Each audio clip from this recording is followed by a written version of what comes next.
Continuando com as técnicas de contagem, nesta aula iremos analisar o caso das combinações. Dado um conjunto com n elementos distintos, chama-se combinação dos elementos desse conjunto a qualquer dos seus subconjuntos. Representa-se por nC índice P ou, entre parênteses, nP, o número de subconjuntos que é possível formar com P elementos escolhidos entre n dos elementos dados. O número de combinações de n elementos pp é dado pelo quociente de n fatorial sobre p fatorial a multiplicar por n menos p fatorial, podendo ler-se simplesmente combinações de n pp. Ora, é de notar que, como nas combinações os argumentos são subconjuntos, a ordem dos elementos não altera os agrupamentos, e é aqui que as combinações se distinguem tanto dos arranjos como das permutações. Então, vejamos um exemplo. Entre as 24 equipas inscritas numa prova de automobilismo, serão escolhidas 4 aleatoriamente para apresentar o evento numa conferência de imprensa.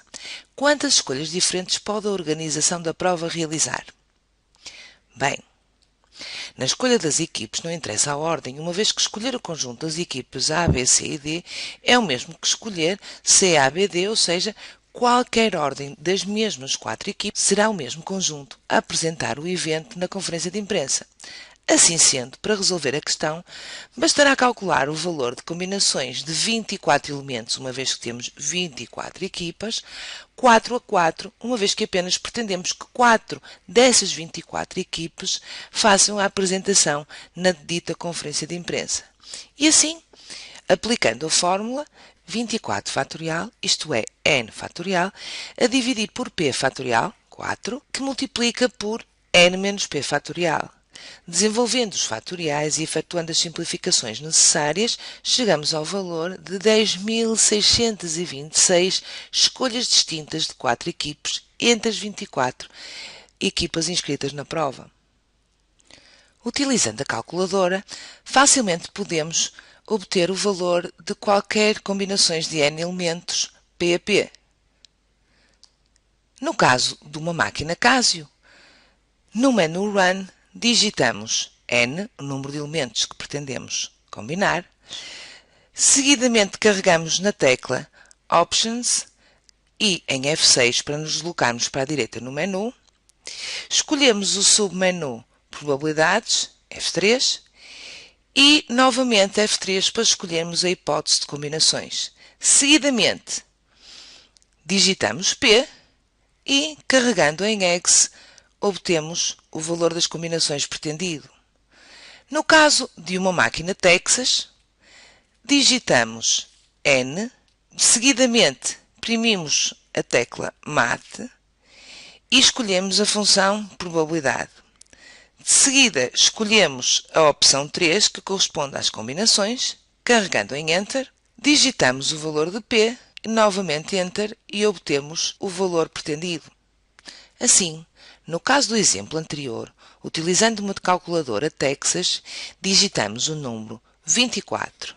Seguidamente, imprimimos a tecla MAT e escolhemos a função probabilidade e de seguida a opção 3. Carregando em Enter, digitamos o valor de P, no nosso caso 4, e carregando em Enter novamente, obtemos o valor pretendido, ou seja, o 10.626, tal como tínhamos obtido anteriormente.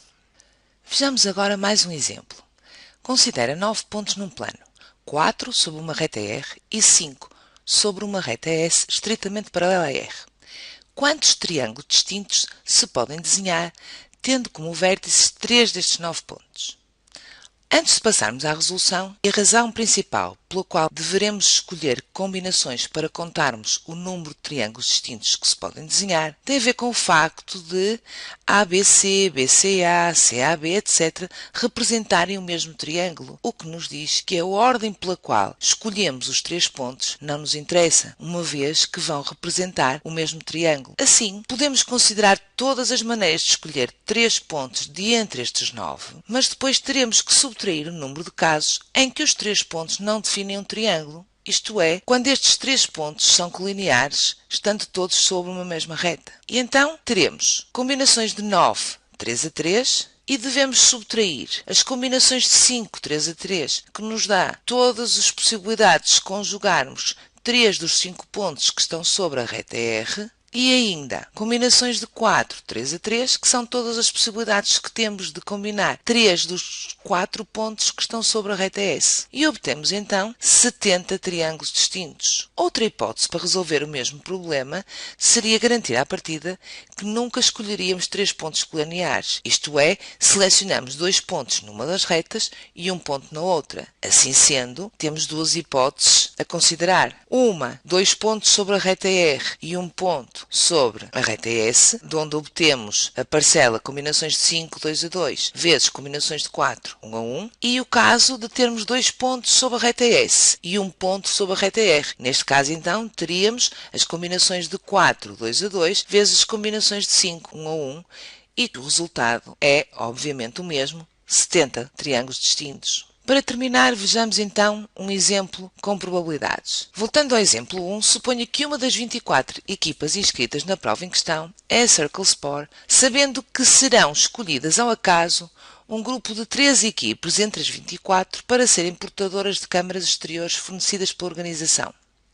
Qual a probabilidade da Circle Sport fazer parte desse grupo? Ora, o número de casos possíveis será combinações de 24, 3 a 3, ou seja, o número de formas distintas que temos de escolher 3 equipas entre as 24 inscritas. O número de casos favoráveis é agora mais reduzido, uma vez que, se pretendemos que a Circle Sport faça parte do grupo que irá transportar as câmaras de organização, é apenas necessário escolher mais 2 equipes.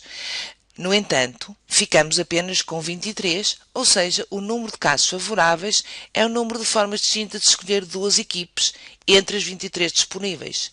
E então, a probabilidade pretendida, sendo o número de casos favoráveis sobre o número de casos possíveis, não é mais que quociente entre as combinações de 23, 2 a 2 e as combinações de 24, 3 a 3, que deixamos ao vosso cuidado verificar que o resultado é 0,125. E ficamos por aqui agora. Até uma próxima aula.